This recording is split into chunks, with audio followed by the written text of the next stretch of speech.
Vamos começar falando aqui do bebezinho, né, do Nick Walker, e ele fala sobre o peso dele, tá com 129,5 kg, e o título do vídeo é Estou crescendo em direção ao show.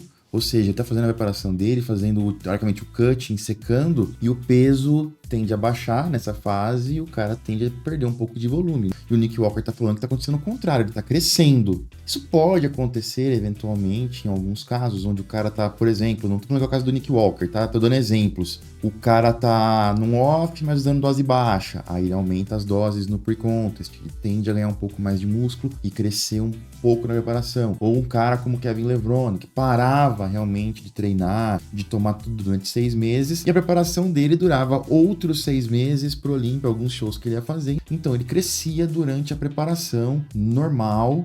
E tem o caso do Nick, que tá também utilizando novos recursos aí, outros peptídeos. Ele tá gigante, né, cara? Ele tá enorme, ele tá cada vez maior realmente, pelo que a gente tem visto aí nas imagens. Ele comparou, né, com o Pittsburgh, faltando 5 semanas, faltando 6 pro Olímpia. Ele tava ali com 7, 8 libras mais peso. Nesse vídeo aí ele fala que se ele tiver que prever, ele imagina que ele deve subir no palco com 122,5, ou seja, ainda mais pesado do que ele tá agora. Se ele fizer isso mesmo, vai ser uma coisa absurda. E ó, a espessura, tá? Eu vou dar uma pausada aqui no Nick, com o maior respeito, viu, Nick? Cara, olha só a espessura do tronco dele, que coisa absurda. Tudo bem, tá fazendo uma pontezinha aqui e tal, mas como ele tá grande, cara, como que ele tá impressionante demais, e como ele tá colocando músculo. Vai ser um cara que, sem dúvida, tá na briga pelo título. Uma outra coisa, isso aqui também saiu no Instagram, eu vi muita gente perguntando sobre essa barra aqui. Vocês estão vendo que a barra tá torta, né? É uma barra curvada. Essa barra aqui, ela se chama Buffalo Bar. Ela tem essa curvatura.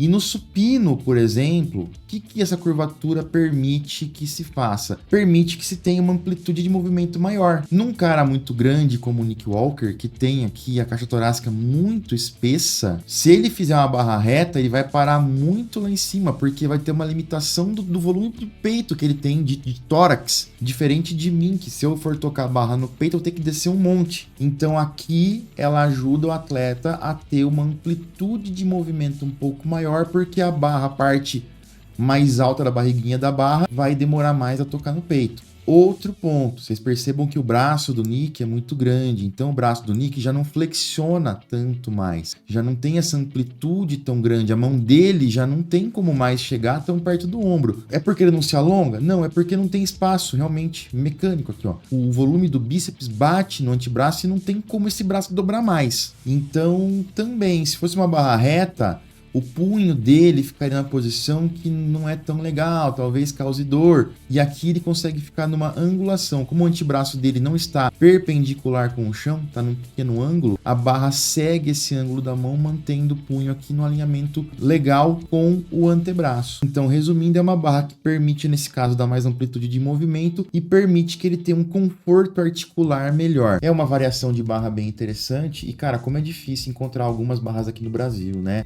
Não vi ainda uma empresa. Se alguém conhecer alguma empresa, faça uma boa safety bar. Se alguém conhecer alguma empresa que faça uma boa safety bar para agachamento, me manda depois inbox ou marca, porque a gente tá procurando uma aqui para academia que eu treino e tá difícil de encontrar uma boa. E se alguém souber também de alguém que faça Buffalo Bar, vale a pena também deixar marcado aí para quem quiser comprar ou experimentar. Eu quero falar rapidamente para vocês aqui do Amino Powder 10 da Growth, aminoácidos essenciais, incluindo os BCAA. Excelente opção para fazer aí shake intra-treino para manter essa musculatura nutrida, e um bom aporte de aminoácidos essenciais aí no timing correto vai amplificar sua resposta hipertrófica, além de propiciar aminoácidos que são aí os blocos primordiais da construção e hipertrofia muscular. E como sempre, né, pessoal, Amino Powder 10 da Growth, custo-benefício maravilhoso, extrema qualidade, Corre lá agora então no giaspigmentos.com.br, garante o seu. Meu sabor preferido é o de limão. E não esquece o meu cupom Chain, para fortalecer o projeto. Quando você comprar na Growth, usa o cupom Chain, você tá apoiando quem apoia demais aqui o canal para continuar produzindo conteúdo de qualidade para vocês. Falando agora em Itália Pro nesse final de semana, o William Martins está por lá, vai competir, mostrou aqui um post cara de caveira, seco, uma balancinha, 130 quilos aproximadamente. Competição complicada aí, ó, a pombinha do William, que isso, mostrou a pomba, hein, William? Tá louco, hein, cara? Ele mostrando curiosidades aqui da Itália.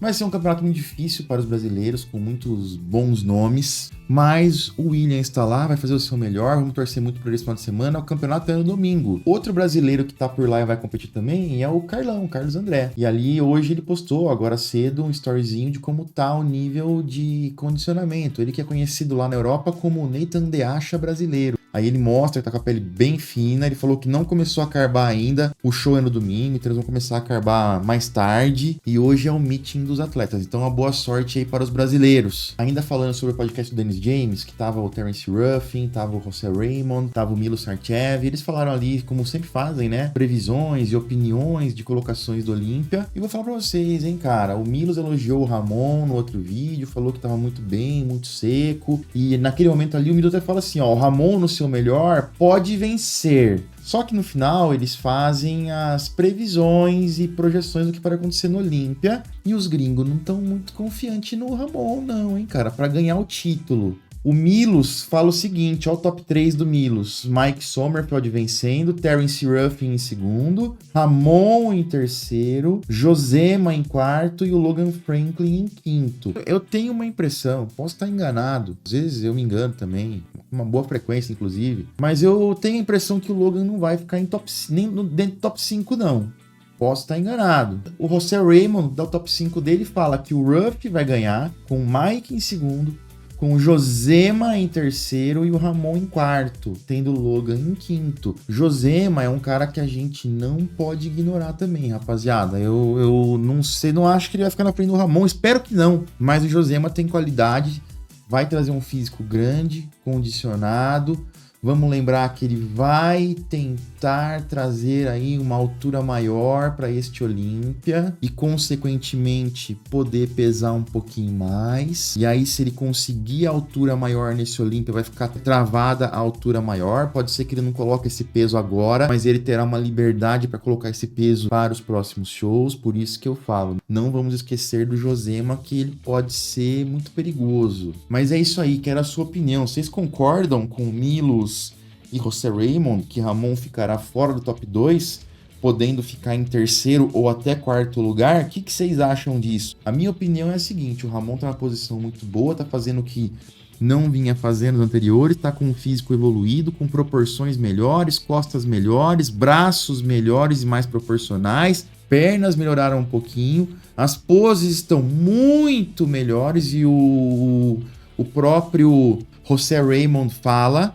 nesse podcast aí que o maior problema do Ramon são as poses, e o Ramon vai fazer uma baita evolução em termos de poses para esse campeonato. Então o Ramon, ele tem muitas ferramentas e muitas possibilidades para ir muito bem, inclusive ganhar. Só que a gente tem Mike que deve vir muito bem, tem Ruff que deve vir muito bem, tem Josema que deve vir muito bem. Então qualquer deslize, qualquer bobeada, qualquer detalhezinho que não saia correto pode significar sim uma queda de várias posições. Mas e vocês? O que vocês acham disso? Comenta aí pra mim, vou ficando por aqui. Já já eu volto com mais vídeos. Valeu!